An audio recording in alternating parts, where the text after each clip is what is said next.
पूरा एक घटनाक्रम है और उसको पूरे Are you ready to argue? ये definitely Are you also argue?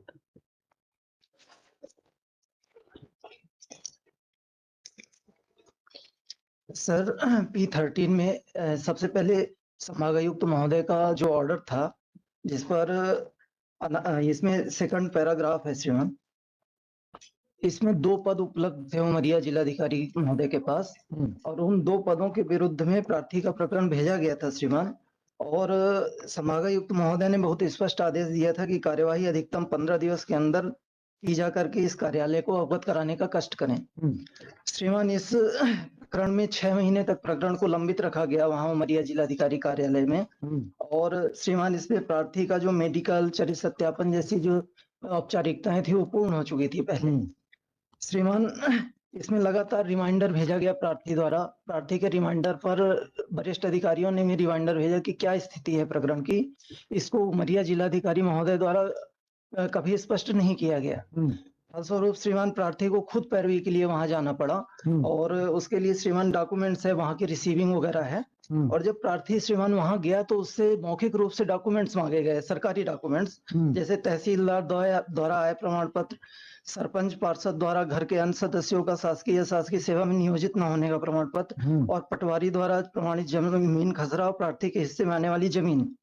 श्रीमान, ये जो डॉक्यूमेंट्स हैं श्रीमान, उसी समय अवधि में प्रार्थी द्वारा बनाया गया। और उसके बाद श्रीमान एनेक्चर P25 में है 16 से 19 पेज वहां रिसीव कराया गया श्रीमान। वहां श्रीमान P25 रिज्वाइंडर के साथ है सर, 16 से 19 पेज में है सर।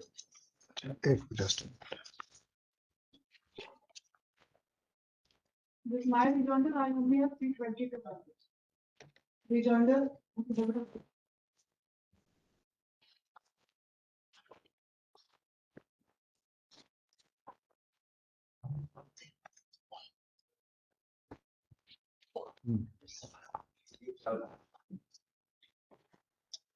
P25. जी सर। Yes. सर, ये सारे डॉक्यूमेंट्स जो है मैंने रिसीव कराए हैं वहां पे। और सर ये सब मौखिक रूप से मांगे गए थे ये documents.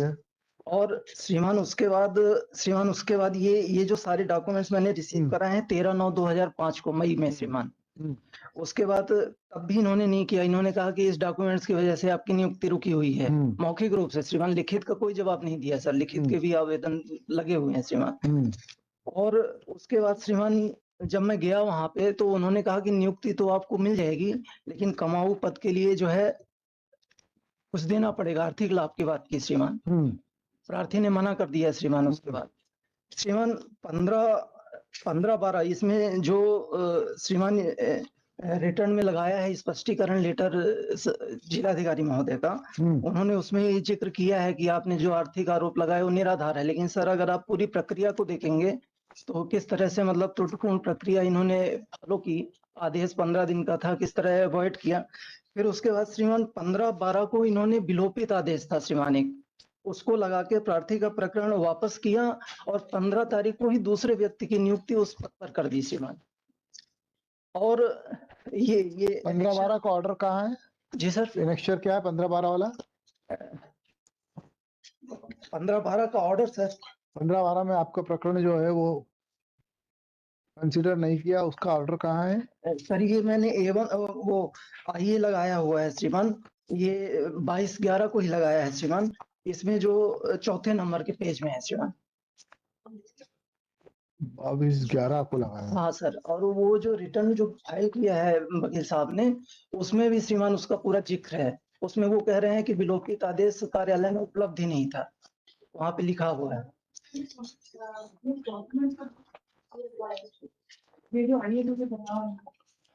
Without supply of the copy to the GA office, whether anyone can file?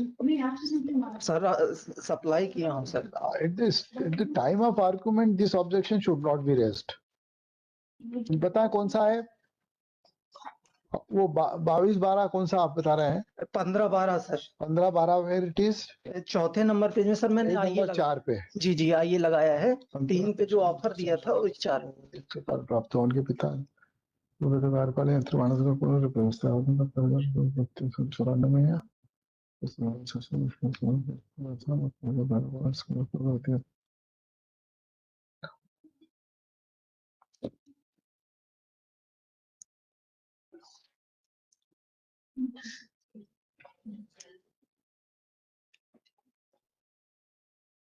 श्रीमान ये बहुत ये बहुत कम।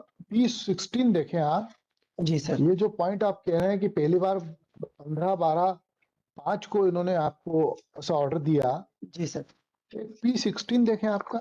सर ये फिर जब इन्होंने प्रकरण वापस कर दिया ना श्रीमान, तो संभागायुक्त महोदय ने फिर से भेजा, तो उन्होंने तब ये P16 में लिखा है श्रीमान कि सर ये P16 तो बहुत बाद की बात है श्रीमान, ये जब उमरिया से पूरा प्रकरण वापस आ गया था, फिर उसके बाद का है श्रीमान। अच्छा,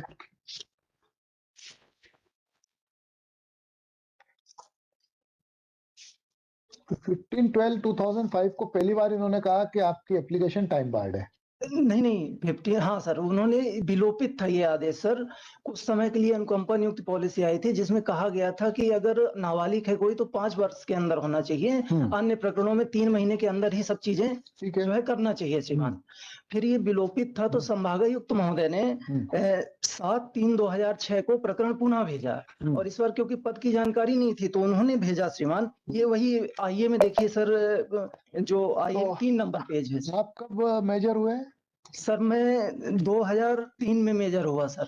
2003 में मेजर। हाँ, और 2000 अप्लाई कब किया आपने? जी मेजर होने की डेट से कितने समय में अप्लाई किया आपने? सर, अप्लाई तुरंत ही किया, बल्कि मैंने नाबालिग रहते हुए भी किया था श्रीमान, उसका भी है डॉक्यूमेंट्स। नाबालिग रहते हुए भी आवेदन दिया? जी सर, मैंने ये आवेदन किया था कि जैसे पुलिस डिपार्टमेंट वगैरह में दे दी जाती है, ऑफिस बॉय किसी भी तरह का, तो दे दी जाए।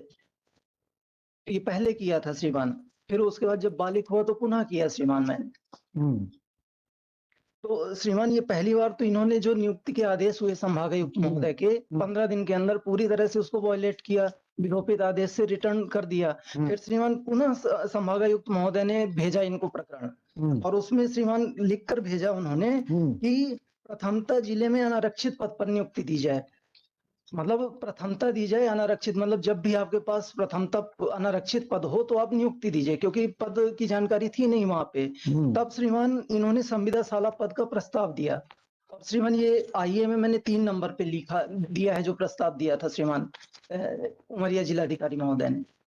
और संभागायुक्त के आदेश अनारक्षित पद के लिए थे, और आपने कहा कि उमरिया में तृतीय श्रेणी लिपिक और चतुर्थ श्रेणी के सामान्य वर्ग के पद रिक्त नहीं है, आप नियुक्ति नहीं चाहते हैं संविदा साला में, तो 1 सप्ताह के अंदर अपनी सहमति दें। अगर नहीं मिलती है सहमति तो यह मान लिया जाएगा कि आप संविदा साला पद के लिए सहमत नहीं है, और आपका प्रकरण आयुक्त महोदय रीवा संभाग को वापस भेज दिया जाएगा। श्रीमान ये भी ऑब्जेक्शन है सर इसमें कि संभागायुक्त वरिष्ठ अधिकारी थे, और उन्होंने जो आदेश दिया है वो प्रथमता की औपचारिकता ये है श्रीमान कि आपको लंबित रखना है प्रकरण, और इन्होंने वापस उमरिया जिलाधिकारी महोदय ने वापस कर दिया श्रीमान प्रकरण को।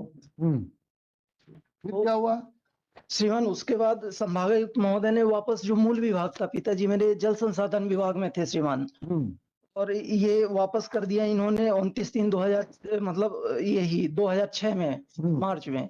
फिर श्रीमान 29/8/2006 को प्रमुख अभियंता जो जल संसाधन विभाग थे, उन्होंने कहा कि 2001 की पॉलिसी है, उसमें जो है 7 साल के अंदर नियुक्ति होनी चाहिए थी। जुलाई में आई थी सर पॉलिसी। उन्होंने कहा कि उसके आधार पर जनवरी 2001 में ही आपकी पद खत्म हो गई, क्योंकि 94 में आपके पिताजी की मृत्यु हुई थी, और 2 जनवरी 2001 में 7 साल पूरे हो गए। तो उसको श्रीमान मैंने रिट पिटीशन लगाया माननीय न्यायालय के समक्ष।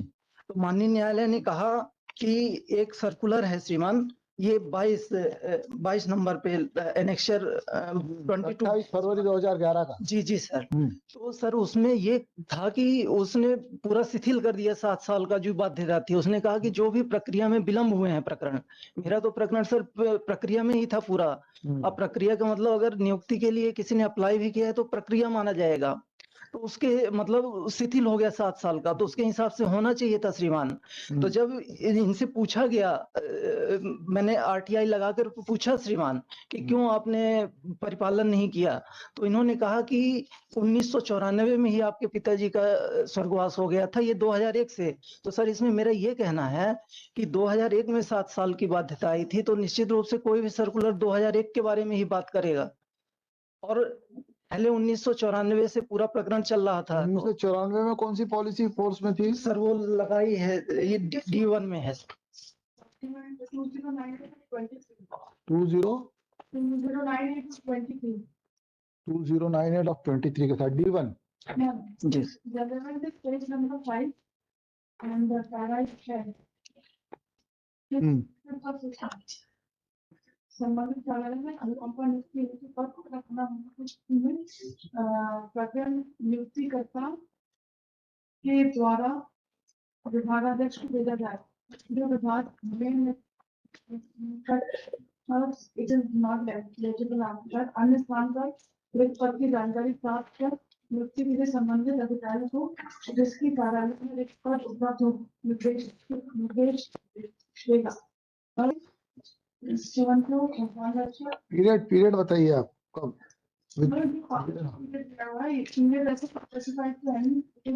यदि किसी साक्षी की सदस्य मृत्यु के समय उसके परिवार का सदस्य अवयस्क हो तो ऐसे अवयस्क सदस्य को नियुक्ति की पात्रता उसके वयस्क होने पर होगी और इसके आवेदन करने पर नियुक्ति की जा सकती है। सर इसमें 1994 की पॉलिसी हो गई 2001 में माननीय न्यायालय के आदेश के बाद, और जो वर्तमान में 2014 की policy He applied even before attending the majority even जब when he was minor he applied and even one of this policy of नहीं सर, इसमें पूरा घटनाक्रम को इकट्ठा लेना पड़ेगा श्रीमान। ये दो दफे संभागायुक्त महोदय ने नियमित पद पर नियुक्ति के आदेश दिए। पहली बार गलत तरीके से नियुक्ति को रद्द की और R1 में उन्होंने स्वीकार किया है चीजों को कि वो प्रशासनिक रूप से त्रुटि हुई है। R1 में क्या स्वीकार किया है? R1 में क्या स्वीकार किया है? श्रीमान ये R1 में बताएं। सर इन्होंने ये कहा है, ये R1 किसे कह रहे हैं? R16 जो 23/5/2006 जो आदेश है। अच्छा रिप्लाई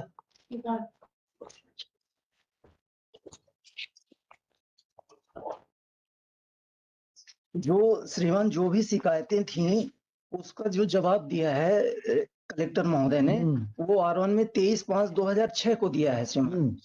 और ये जो अनुकंपा नियुक्ति, ये जो संविदा प्रस्ताव दिया है श्रीमान, ये 29/3 मतलब लगभग 2 महीने पहले। और जो शिकायतें थी उसका पूरा जो कार्यवाही की मांग प्रार्थी द्वारा स्थापना लिपिक के विरुद्ध की जा रही थी और जो गलत तरीके से नियुक्ति रद्द की गई थी उसके बारे में जो मांग की जा रही थी, उसका स्पष्टीकरण 23/5 को दिया है।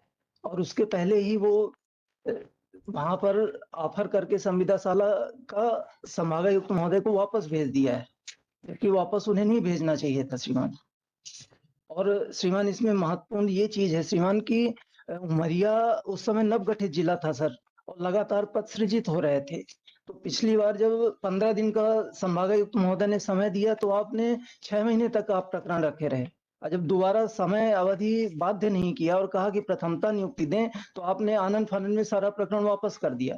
तो श्रीमान इसमें इंटेंशन भी श्रीमान विचार करने लायक है, क्या है उनकी इंटेंशन इस तरह का। और अगर वहां रखते हो तो वहां पे लगातार पद सृजित हो रहे थे और नियुक्ति हो जाती श्रीमान उसमें।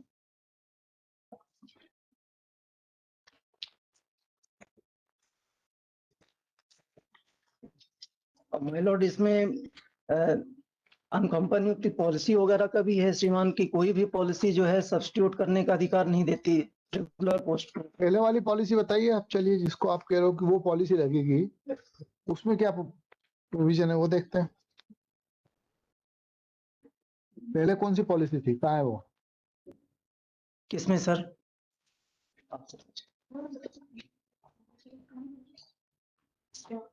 This father was carrying ये 94 policy. Where is that? That We have a next document 20. 10 June 94 D1. And as per that policy, No. it would have applied within a period of. Period has not been fixed. No. नहीं, उसमें clear है sir कि जब भी वयस्क हों तब आप अप्लाई कर सकते हैं। पांचवें पैराग्राफ में यदि किसी तो जब वयस्क हो जाता आप कब वयस्क हुए, डेट बताओ। सर डेट ऑफ बर्थ क्या है? 6/6/85 है, 6 जून 85, 6 जून 2003 में होऊंगा सर।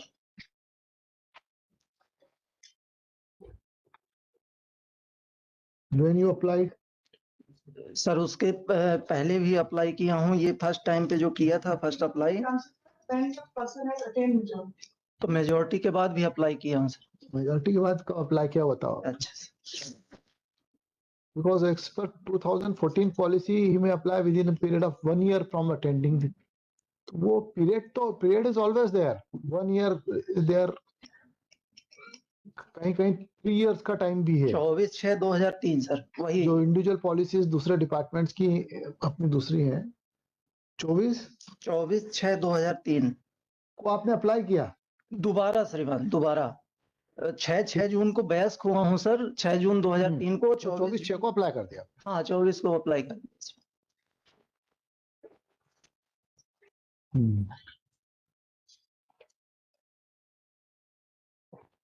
उसका जवाब दे दो, आपने संविदा शाला शिक्षा की नियुक्ति क्यों नहीं लिया आपने? सर वही मैं सर पूरा घटनाक्रम किया। घटनाक्रम का क्या करेंगे? इसमें तो प्रोविजन है जी कि अगर कोई पद नहीं होगा तो अवेलेबल तो संविदा शाला शिक्षा दिया जाएगा। श्रीमान आप श्रीमान मेरे रिजॉइंडर में 35 नंबर पेज है, ये वो 36 नंबर पेज है, ये जबलपुर माननीय न्यायालय जबलपुर उच्च न्यायालय की वो डबल बेंच का आदेश है श्रीमान, Dharmesh Kumar Tripathi versus MP state में है श्रीमान। ये पॉलिसी के बारे में बोल रहा है, 5 नंबर पेज पे है श्रीमान, वो 36 नंबर पेज पे है रिजॉइंडर के साथ। So far as clause 4, 5, 6 are concerned, nowhere does it indicate that a compensate appointment can be substituted by a contractual appointment. We have also noticed that clause 4 pertaining to the other important condition would also indicate that a person entitled for appointment on compensate ground will be appointed to the regular vacant post. श्रीमान इसके एक page पहले श्रीमान, ठीक है, ये चौथे number पे चौथे पेज से है, चौथे लाइन से है श्रीमान। The rules do not permit